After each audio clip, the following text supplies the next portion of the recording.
ठीक है, तो हमारा जो आज का टॉपिक है, जो आज मेरे को डिस्कस करना है, दैट इज वेपर प्रेशर से रिलेटेड हमारा आज का लेक्चर होगा। ठीक है, तो लास्ट लेक्चर हमने ये समझने का कोशिश किया था कि वेपर प्रेशर होता क्या है, उसके बारे में बेसिक फंडामेंटल्स को हमने पढ़ा था वहाँ पे। तो आज का जो हमारा मेन हेडिंग होगा पढ़ने का, दैट इज कैलकुलेशन ऑफ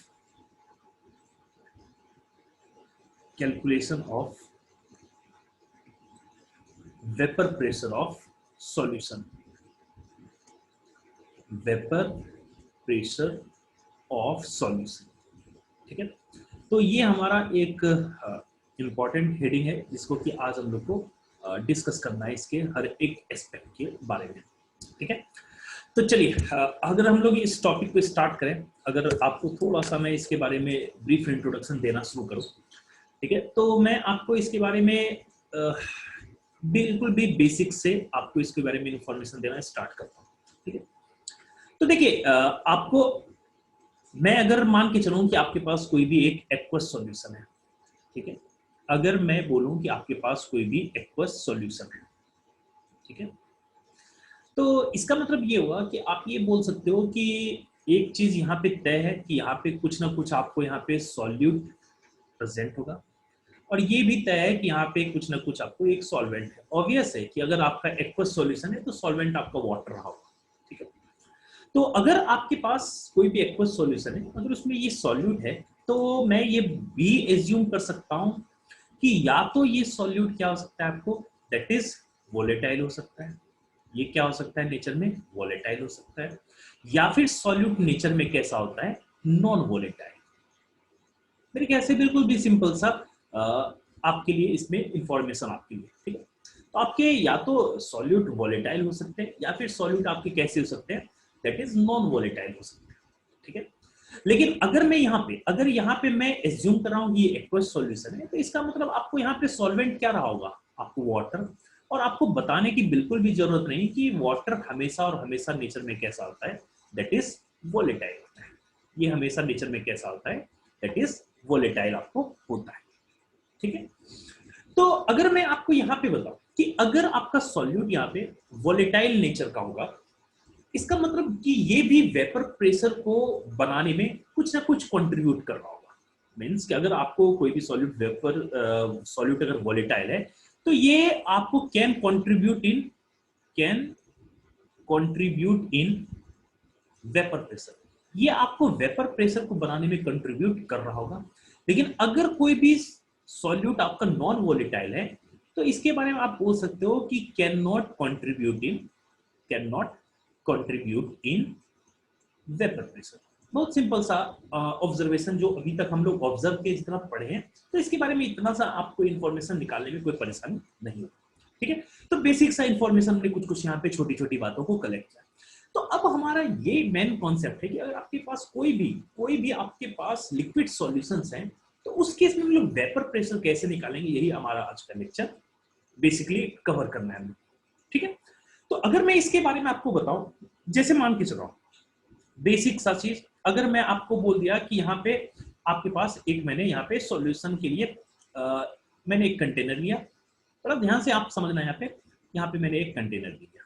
ठीक है, और अगर मैंने कंटेनर यहाँ पे लिया, तो मैं ये एज्यूम कर रहा हूँ कि यहाँ पे हमारा एक सॉल्यूशन है। यहाँ पे मान के चलो कि हमारा एक लिक्विड सॉल्यूशन है। ठीक है, ध्यान से देखना, मैं यहाँ पे आपको क्या बोल रहा हूँ कि आपका एक यहाँ पे लिक्विड सॉल्यूशन है। ठीक है, अगर मैं आपको यहाँ पे कुछ ऐसा अरेंजमेंट कर दिया कि मान के चलो कि ये आपको कंटेनर यहाँ से बंद है, ये आपको कंटेनर यहाँ से आपका ये बंद है।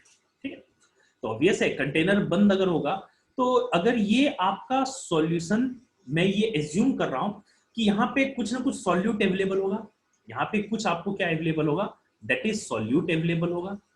और यहाँ पे कुछ ना कुछ आपको, ऑब्वियस एक्वस सॉल्यूशन है तो यहाँ पे आपका सॉल्वेंट अवेलेबल होगा। तो अगर आपको सॉल्यूट और सॉल्वेंट दोनों में एज्यूम कर रहा हूं कि बोथ आर वोलेटाइल इन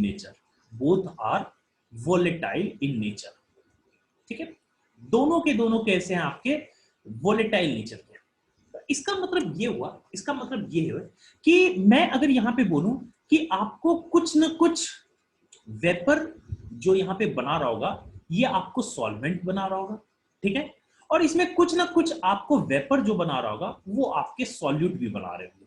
तो मैं आपको सिंप्लीफाई के लिए बता रहा हूं कि ये जो ब्लू कलर वाला, ये जो ब्लू कलर वाला जो आपका वेपर है, ये आपका किसके कारण से है, दैट इज सॉल्वेंट के कारण से है।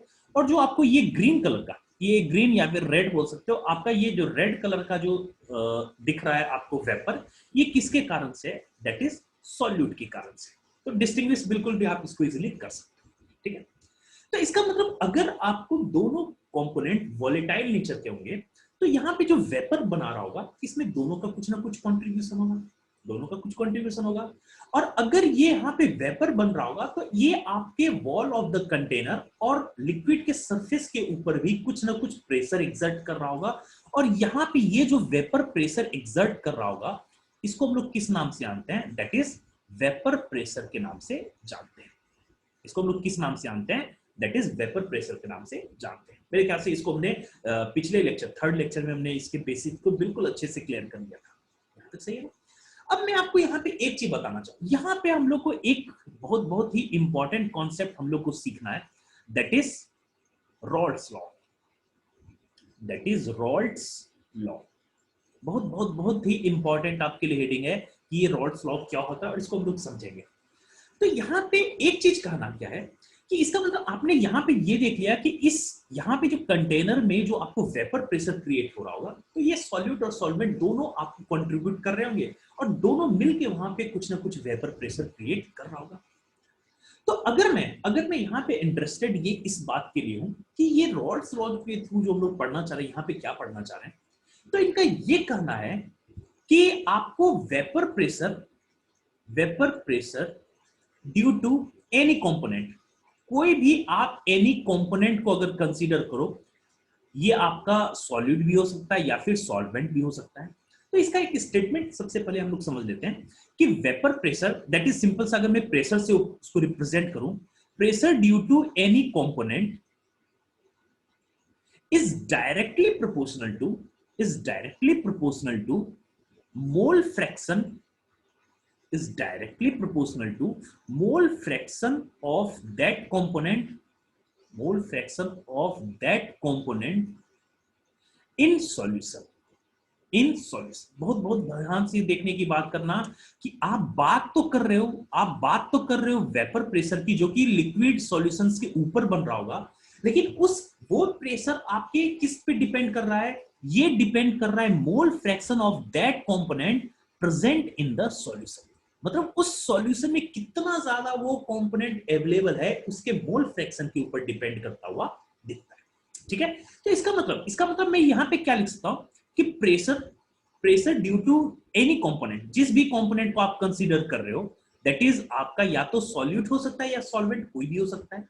ये डायरेक्टली प्रोपोर्शनल किसके होगा कि मोल fraction of that component, mole fraction of that component, कहां पे वो कंपोनेंट प्रेजेंट होना चाहिए, वो आपका सॉल्यूशन में प्रेजेंट होना चाहिए। ये कीवर्ड्स आप जरूर ध्यान रखना, क्योंकि ये कीवर्ड्स आपको बहुत आगे तक हेल्प करने वाला है कि ये कहां कहां पे हम लोग इसको कॉन्सेप्ट को रिलेट करते हुए नजर आएंगे, ठीक है।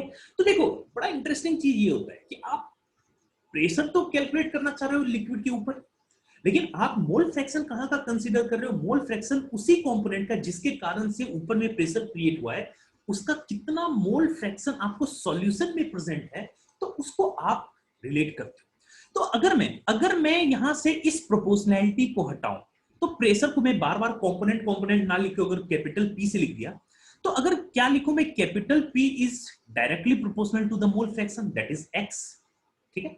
तो अगर मैं इस प्रोपोर्शनैलिटी को हटाऊं, तो प्रोपोर्शनैलिटी को हटाने पे मैं यहां पे क्या लिख सकता हूं, P is equal to P naught into mole fraction of that component. क्या मैं ये लिख सकता हूं ना? बहुत आराम से इसको समझेंगे, एक एक बात इसका समझते हुए हम लोग चलेंगे, ठीक है।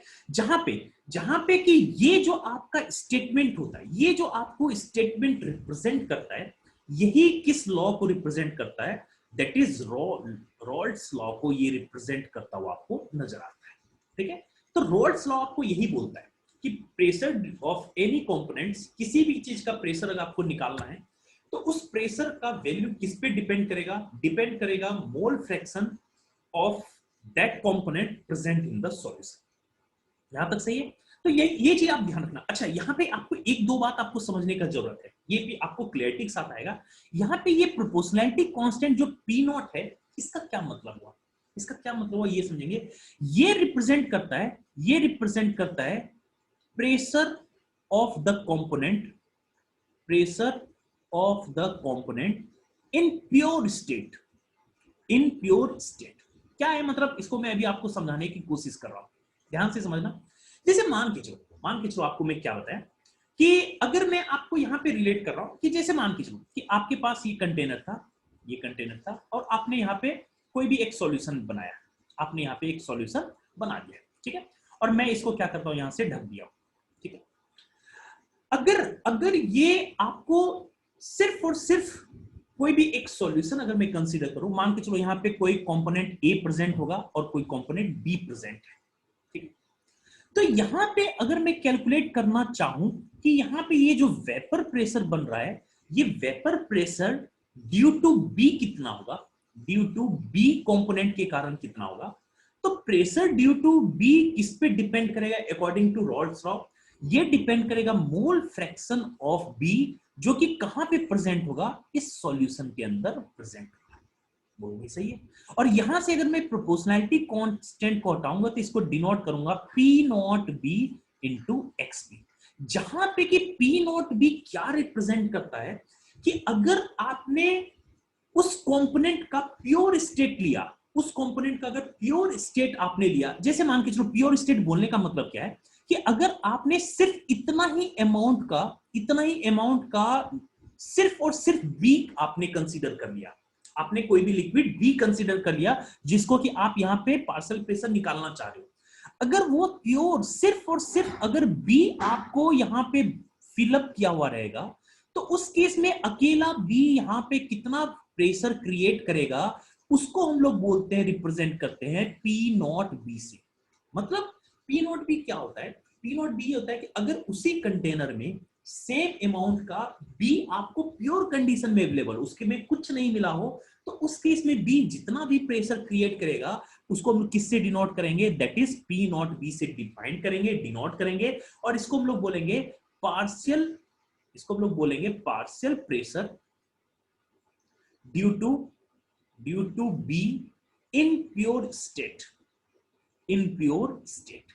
तो आई होप कि P not B, that is यहां पे पी नॉट का यहां पे मतलब समझ में आ गया होगा कि आप जिस कंपोनेंट के कारण वेपर प्रेशर निकाल रहे हो, अगर आप सेम कंटेनर में सिर्फ अकेला उस कंपोनेंट को रखोगे तो वो जितना प्रेशर वहां पे क्रिएट कर रहा होगा उसको हम लोग बोलेंगे पी नॉट से डिफाइन करेंगे। और इसका मतलब ये होता है कि उस केस में अगर वो प्योर कंपोनेंट, अकेला कंपोनेंट अवेलेबल रहेगा, तो वो जितना प्रेशर क्रिएट करता उसको हम लोग किससे रिप्रेजेंट करते हैं? दैट इज पी नॉट से रिप्रेजेंट करते हैं।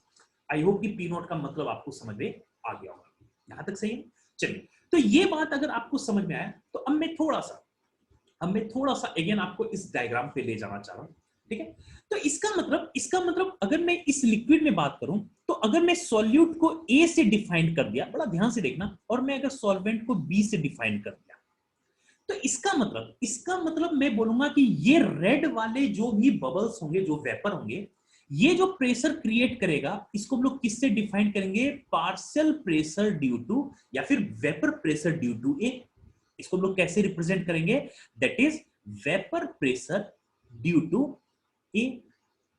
बोलोगे बात सही है? अच्छा, अगर मैं ब्लू वाले जो भी कंपोनेंट वेपर्स यहां पे कलेक्टेड होंगे, वो जो कंबाइंड फॉर्म में प्रेशर लगाएंगे, उसको हम लोग, ब्लू वाले को हम लोग किस नाम से बोलेंगे? ये बोलेंगे vapour pressure due to component B. बोलोगे? और अगर ये दोनों, अगर मैं इस सॉल्यूशन के ऊपर में अगर मैं टोटल प्रेशर निकालना शुरू करूंगा, तो इसका मतलब टोटल प्रेशर आपको किसके बराबर हो जाएगा? बोलोगे कि सर ये पी ए और पी बी दोनों मिलके जितना प्रेशर क्रिएट करेंगे, यही आपको उस केस में सॉल्यूशन का टोटल वेपर प्रेशर बनता हुआ आपको दिखेगा। बोलोगे? यहां तक बिल्कुल आप लोग एग्री कर रहे हो, यहां पे आप लोग कोई परेशानी नहीं होगा, ठीक है। यहाँ तक कॉन्सेप्ट क्लियर हो गया आपको? यहाँ तक बिल्कुल कॉन्सेप्ट क्लियर है आपको? तो आई होप कि ये चीज समझ में आ गया। अब मैं इस डायग्राम को नीचे एक बार और कॉपी कर लेता हूँ ताकि मुझे आपको जो समझाना है तो वो मैं आपको समझाना शुरू करता हूँ, ठीक है? चलिए, तो आई होप कि देखेंगे कि मैंने आपको ये डायग्राम वही एज इट इज डायग्राम मैंने नीचे में कॉपी करके बताया। तो आपको मैंने यहाँ पे बताया कि मेरा जो मोटो भी था कि अगर मैं बोलूं कि यहाँ पे total vapour pressure of the solution अगर मुझे ये निकालना पड़े, तो मैंने अभी आपको ऊपर बताया कि आपको यहाँ पे जो टोटल वेपर प्रेशर ऊपर में यहाँ पे बनता हुआ नजर आएगा, इस दोनों प्रेशर, दोनों कंपोनेंट का जो प्रेशर होगा उसके सम के बराबर होगा। अगर मैं टोटल प्रेशर को पीटी से डिनोट कर दिया तो ये आपको किसके बराबर होगा? पी ए प्लस पीबी के बराबर होता हुआ आपको नजर आएगा। बोलोगे बिल्कुल सही है, बोलोगे यहां तक कोई दिक्कत नहीं, ठीक है? चलिए, अब मैं आपको यहाँ पे कुछ कुछ बातें बताना शुरू करता हूँ। मान के चल रहा हूं कि अगर आपके दो लिक्विड सॉल्यूशन है, दो लिक्विड सॉल्यूशन को आपने अगर मिक्स किया है, ऑब्वियसली कि अगर ये दोनों वोलेटाइल आपके अगर लिक्विड्स मिलाया है आपने, तो आपको मैं मान के चल रहा हूं यहाँ पे एक चीज बताना चाह रहा हूं कि एज्यूम आप यहाँ पे करो कि ये जो आपका ए आपका है जो कि आपका सॉल्वेंट के जैसा बिहेव कर रहा होगा, सॉरी सॉल्यूट के जैसा बिहेव कर रहा होगा। मान के चलो इसका मोल फ्रैक्शन आपको क्या है? XA है इस लिक्विड के अंदर। और ये जो B है, मान के चलो इसका कि आपको मोल फ्रैक्शन इसका क्या है? दैट इज XB है। इसका मोल फ्रैक्शन क्या है? आपको XB है। अच्छा, मैं आपको यहाँ पे बिल्कुल क्लेरिफाई कर दे रहा हूँ कि मैं ये आपको स्टार्टिंग से मैंने क्या बताना चाहा है। मैं ये बताना चाह रहा हूँ कि आपको मैंने दो लिक्विड A और B को मिलाया है, तो उस केस में जो हमारा सॉल्यूशन जो फॉर्म होगा उसका जो वेपर प्रेशर होगा, तो उस केस में हमारा क्या कहानी देखने को आएगा, तो उसको हम लोग यहाँ पे पढ़ना स्टार्ट कर रहे हैं, ठीक है ना? चलिए, अगर आपको यहाँ पे क्या कोई यहाँ पे बता सकता है, मेरे ख्याल से अगर मैं यहाँ पे थोड़ा सा रॉल्ड्स लॉ का अगर मैं यहाँ पे एप्लीकेशन आपको बताना शुरू करूंगा, तो आप एग्री करोगे, रॉल्ड्स लॉ अगर लगाओगे कि वेपर प्रेशर ड्यू टू ए किस पे डिपेंड करेगा? ये डिपेंड करेगा मोल fraction of A present in the liquid. बोलोगे बिल्कुल सही है। तो अगर मैं इस प्रोपोर्शनैलिटी कांस्टेंट को लिखूंगा, हटाऊंगा, तो मैं क्या लिख सकता हूं? P A is equal to P not A into x A. क्या मैं ये लिख सकता हूं? बोलोगे बिल्कुल लिख सकता हूं। जहां पे पी नॉट ए क्या रिप्रेजेंट करेगा कि आपने सेम अमाउंट का लिक्विड अगर सिर्फ और सिर्फ ए रखा होता, तो उस केस में वो ए लिक्विड जो आपको कितना वहां पे अकेला वेपर प्रेशर क्रिएट कर रहा होगा, वही रिप्रेजेंट करता है आपको ए, पी नॉट ए से, ठीक है? तो पी नॉट ए क्या रिप्रेजेंट करता है? वेपर प्रेशर ऑफ लिक्विड या फिर कंपोनेंट ए इन प्योर स्टेट। मतलब कि प्योर स्टेट मतलब मैं इतनी बार बोल चुका हूं, मतलब कि अकेला सिर्फ इतना ही अमाउंट, ये जो आपको अमाउंट दिख रहा है, अगर सिर्फ इतना ही अमाउंट सिर्फ अकेला ए को रखा होता आप उस केस में, तो वहां पे वो अकेला कितना वेपर प्रेशर अकेला क्रिएट करता, तो उसको हम लोग किससे रिप्रेजेंट करते हैं? पी नॉट ए से। बोलोगे ठीक है। तो अगर मैं यहां से क्या आप बता सकते हो कि पीबी जो यहाँ पे जनरेट होगा, दैट इज यहाँ पे जो पीबी आपको जनरेट होगा, क्या कोई बता सकता है कि इस वेपर में जो पीबी जनरेट होगा इसका फॉर्मूला क्या हो जाएगा?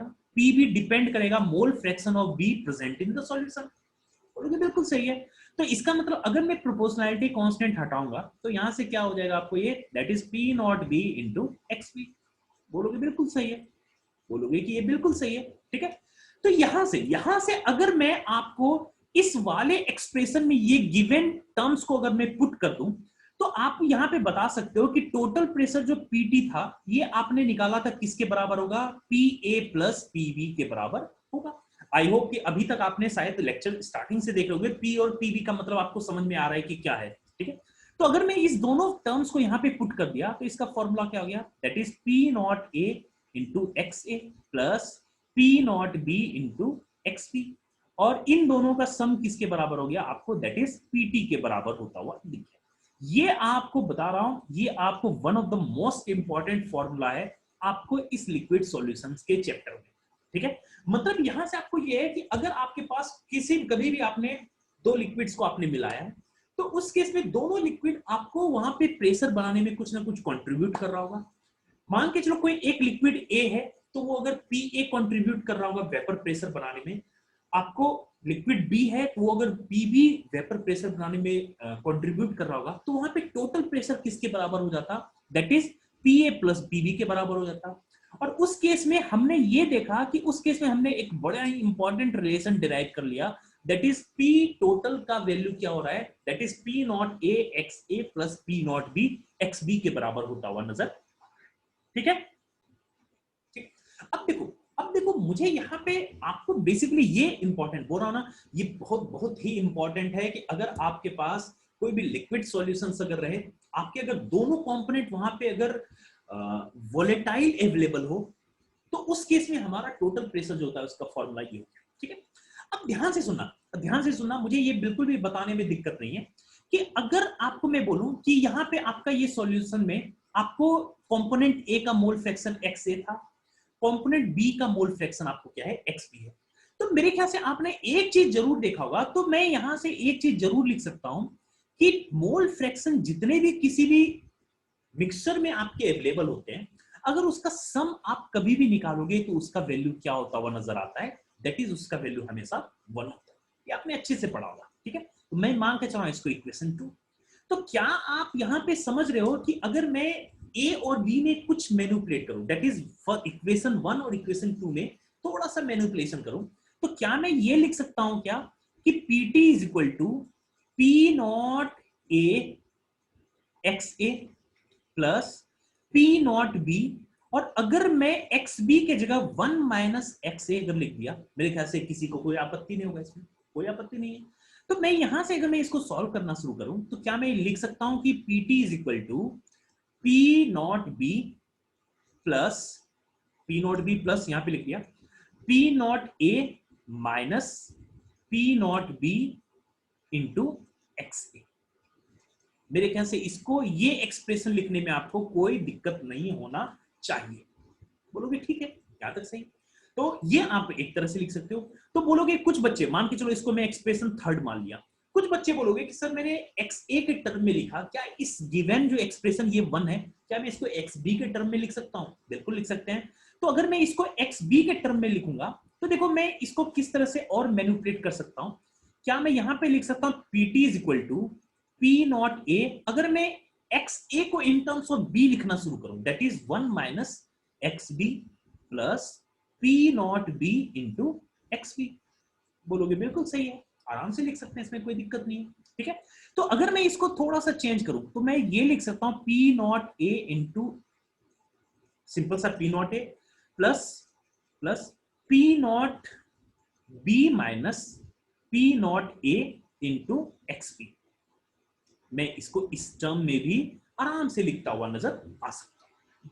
बोलोगे बिल्कुल सही है। तो हमारा टोटल प्रेशर का जो एक्सप्रेशन आ गया, वो मैं इस फॉर्म में भी आपको लिखता हुआ नजर आ सकता है। ये दोनों फॉर्म, ये जो आपको इक्वेशन 1, 3 एंड 4 है, इसको आप एक बार ध्यान रखना, क्योंकि प्रॉब्लम सॉल्विंग में इस तीनों एक्सप्रेशन का हम लोग को बहुत ज्यादा यूज देखने को मिलता है। तो यहां तक बिल्कुल सही है। ठीक है, अब देखो अगर आपने यहां तक आपने पढ़ लिया, तो मैं आपको यहाँ पे कुछ छोटे छोटे बात को और आपको रिव्यू करवाता हूँ, और इसका आपको बहुत जरूरत पड़ने वाला है आगे। ठीक है, तो क्या मैं इसको रिव्यू करवाने वाला हूं, ध्यान से देखना। अगर मैं एक चीज बता दिया, ध्यान से सुनना कि अगर मैं बोल दिया कि आप कंपोनेंट ए जो इस सॉल्यूशन में अवेलेबल था, तो इसके लिए अगर आपने रॉल्स लॉ लगाया था, तो क्या आप बता सकते हो कि प्रेशर ड्यू टू ए का फॉर्मूला क्या हो गया था? तो आपने बोला था कि P not A into x A होता हुआ दिखेगा ना। बड़ा ध्यान से देखना, बहुत ध्यान से देखना, यहां से आप एक दो चीज और समझोगे और आपको लॉजिक यहाँ पे डेवलप होगा। तो सबसे पहले ये मैं कहां से लाया, ये मैं अगर आप देखोगे तो मैंने इस एक्सप्रेशन को यहाँ पे पुट किया। क्या आप ये एक्सप्रेशन को देख पा रहे हो? मैंने इसी को क्या किया, यहाँ पे रिकॉल किया। ठीक है, क्यों रिकॉल किया अभी आपको दिख जाएगा। तो अगर मैं आपको बोलूं, यहाँ पे मैंने पी नॉट ए को आपको डिफाइन किया था, पी नॉट ए को डिफाइन किया, तो आप इसको एक और चीज समझ सकते हो कि मान के चलो कि आपका जो भी सॉल्यूशन है उसमें एक्स ए का वैल्यू 1 हो गया, एक्स ए का वैल्यू क्या हो गया, 1 हो गया।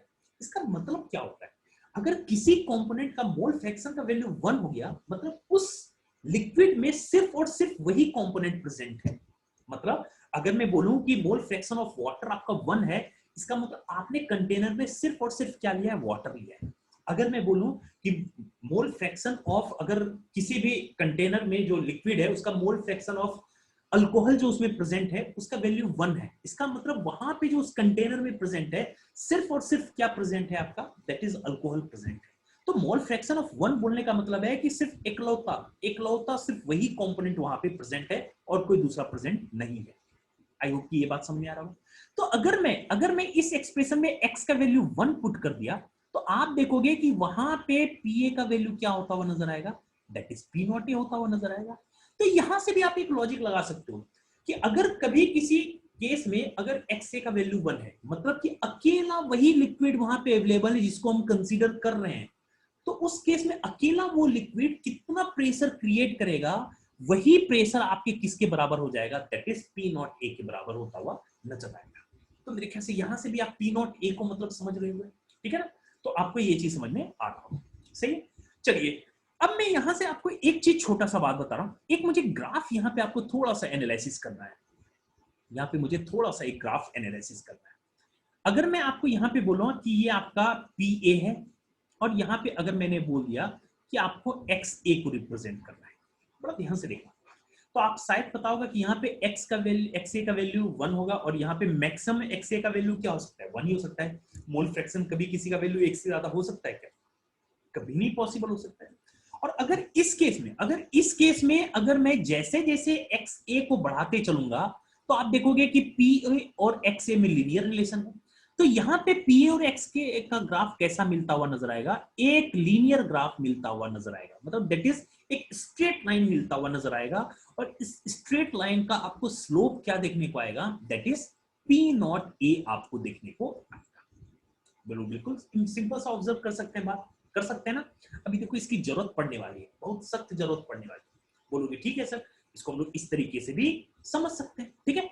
चलिए अगर ये बात समझ सकते हैं, अब मैं आपको ऊपर के टर्म्स की तरफ लाकर मैं इक्वेशन 1, 3 और 4 को आपको थोड़ा सा रीड करने के लिए बताऊंगा। मैं बता रहा हूं ये जो एक्सप्रेशन आपको 1 आ रहा है ना, ये मोस्ट इंपॉर्टेंट आपका एक्सप्रेशन है।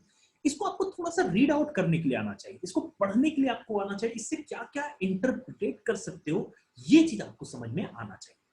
बोलोगे ठीक है, इसको भी हम लोग देख लेंगे एक चीज करके, ठीक है। चलिए अगर मैं आपको ये चीज समझाना शुरू करूंगा ना, मैं आपको एक और यहां से ग्राफ बनाना शुरू करता हूं जो कि आपके लिए बहुत बहुत बहुत ही इंपॉर्टेंट आपके लिए साबित होगा, ठीक है। आपके लिए एक बहुत ही इंपॉर्टेंट ग्राफ मैं यहाँ पे बना रहा हूं। आई होप की उम्मीद है कि ये ग्राफ छोटा नहीं पड़ेगा मेरे लिए, ठीक है। चलो ये चीज है। अब मैं अगर अपना शक्ल को थोड़ा सा दूर कर दूं तो मैं यहां से एक चीज ये लिख सकता हूं कि मैं अगर इसका एक और ये लाइन ये बना दिया, ठीक है। चलो लाइन तो टेढ़ा बन गया, लेकिन कोशिश कर रहा हूं कि लाइन एक मेरा सही बन जाता तो मेरा काम आसान हो जाता। बिल्कुल सही बन गया, बोलो यहां तक सही है।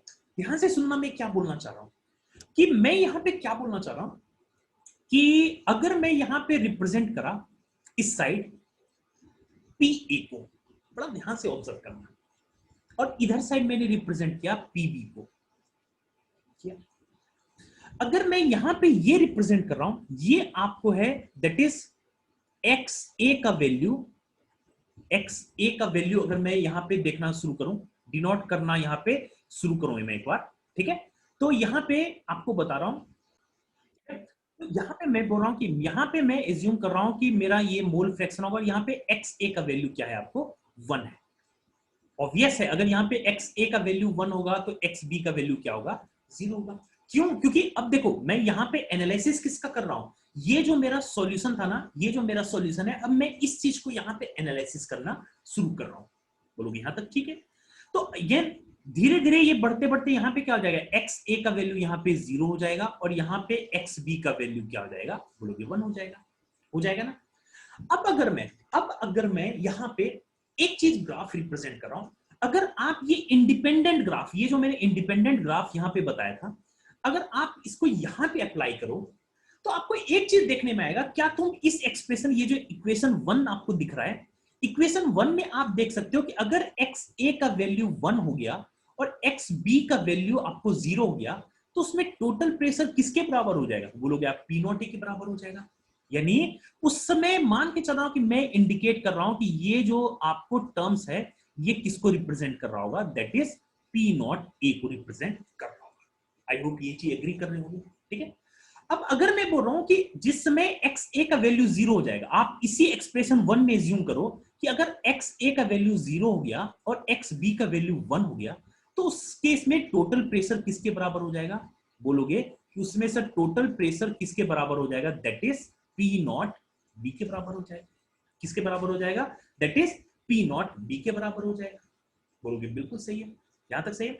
अब एक चीज यहां पे एज्यूम करना, यहां पे मैं एक चीज आपको जरूर बता रहा हूं कि ऑब्वियस है अगर मैंने दोनों लिक्विड को मिलाया एक दूसरे से तो जरूरी नहीं है कि दोनों लिक्विड आपको सेम वोलेटाइल नेचर का हो।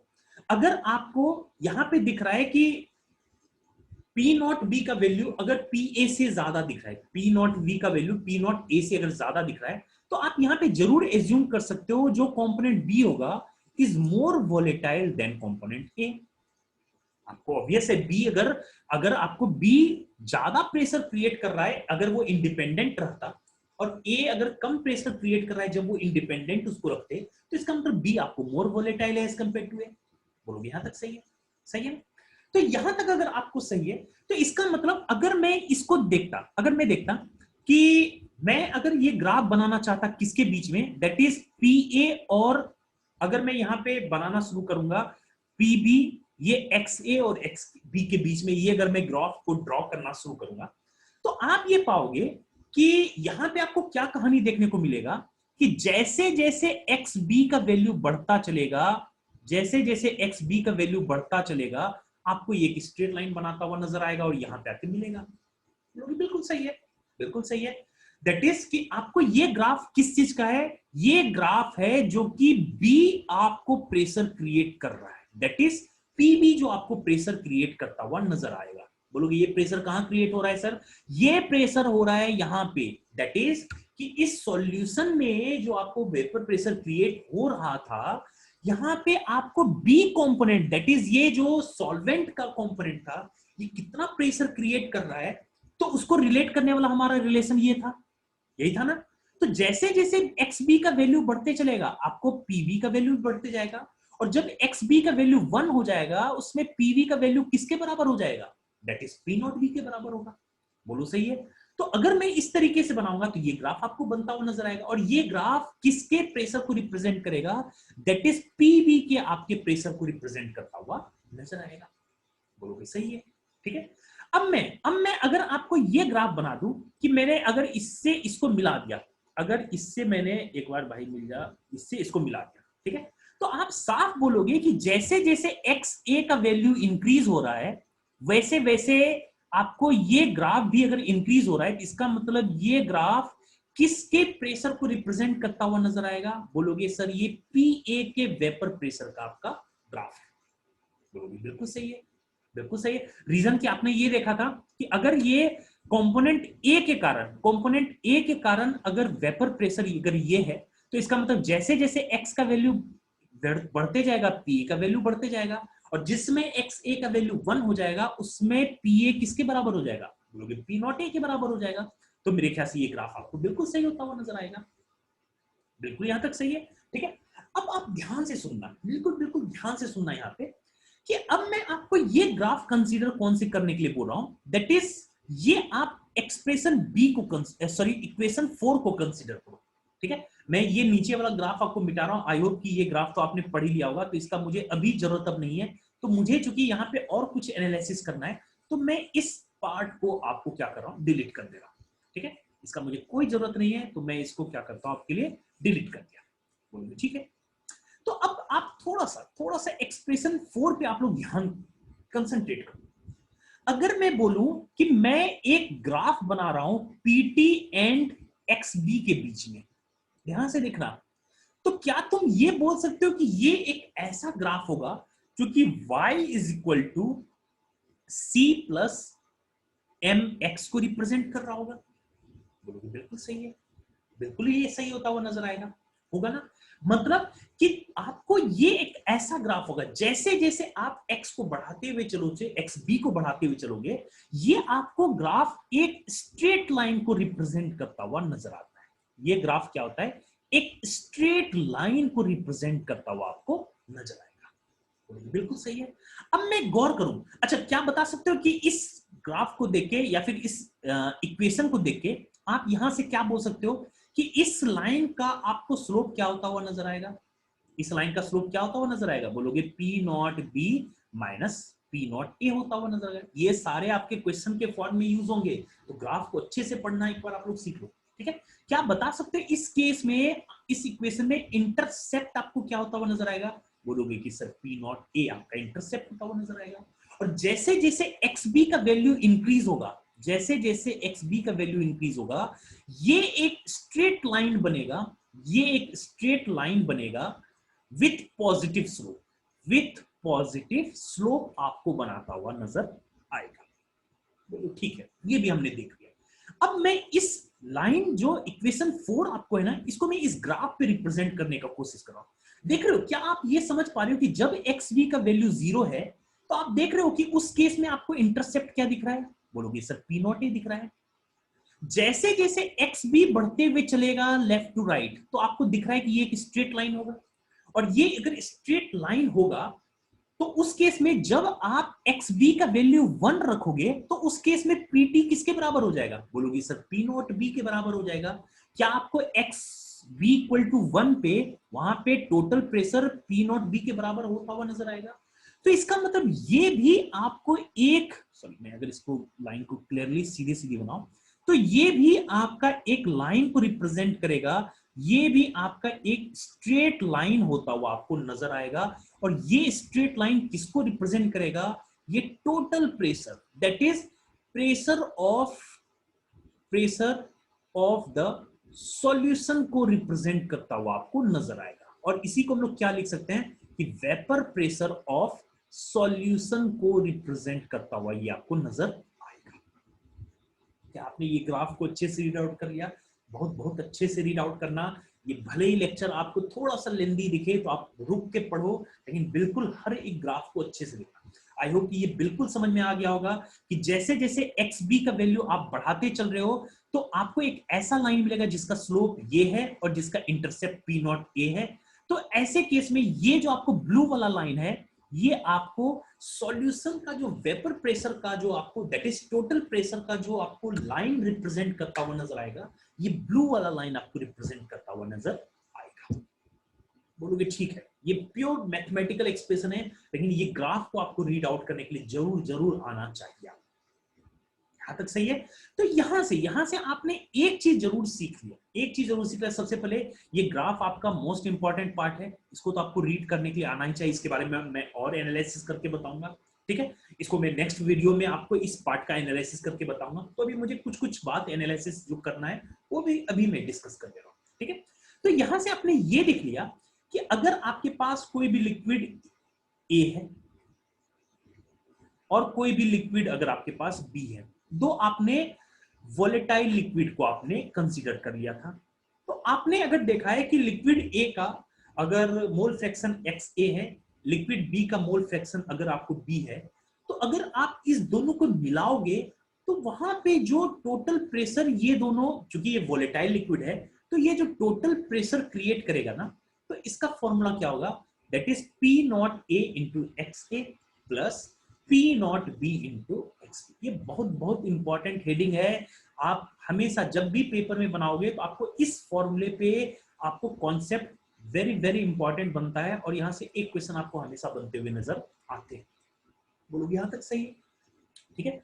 तो हमने, अगर आपके पास दो लिक्विड है, शायद हमारा हेडिंग यही था कि आखिर कोई भी हम सॉल्यूशन का वेपर प्रेशर कैसे निकालते हैं, तो उसका फॉर्मूला हमारे पास ये आ गया, जिसके थ्रू हमने यहाँ पे total pressure of the solution, कोई भी सॉल्यूशन कितना वेपर प्रेशर क्रिएट करेगा, उसको हम लोग निकालना यहाँ पे सीख लिए। और उसके बेसिस पे यहाँ पे हमारे पास कुछ ग्राफ है, उसको हमने पढ़ना सीख लिया।